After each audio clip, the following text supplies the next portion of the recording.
জুমার রাত্রি, ঠিক না? আল্লাহর রাসূল বলছে জুমার দিন আমার জন্য, জুমার দিন রাত্রে সবচেয়ে বেশি আমার উপরে দুরূদ পড়ো। এইখানে একজনও নাই যে প্রতি শুক্রবারে 200 বার দুরূদ পড়ে। পড়েন?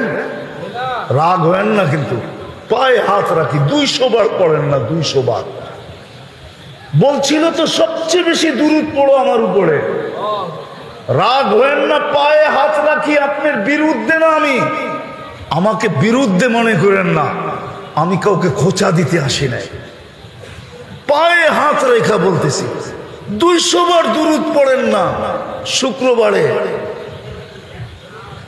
হায় হায় হায় হায় উম্মত, মিজবুল সিরাতের পাশে ছুটা যাবেন, উম্মত পার হইতে না পারলে দুরুদের গাঠটি মাথায় দিয়া পার করায় দিবেন। এই জন্যই তো বলছিলেন আমার উপরে দুরূদ পড়ো। ফয়সা যখন যাবে তো দৌড়াবেন, দুরুদের গাঠটি নিয়ে আইসা মাথায় দিয়া পার করায় দিবেন। 3 জায়গায় ছুটতে থাকবেন, 3 জায়গায় কিয়ামতের মাঠে, আর চিৎকার দিতে থাকবেন। কোন নবী চিৎকার দিবে না উম্মতি বইলা, এমনকি মার কথাও বলবে না।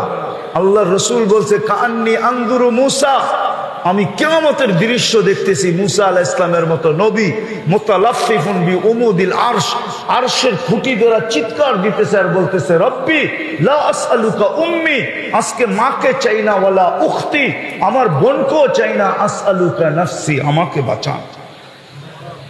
অথচ আপনার নবী, আমার নবী হাসান হোসাইনের কথা বলবে না, ফাতেমার কথা বলবে না, আলীর কথা বলবে না, পাঞ্চেতনের কথা বলবে না, নিজের ফ্যামিলির কথা বলবে না, বলবে উম্মতি উম্মতি উম্মতি উম্মতি উম্মতি। আল্লাহ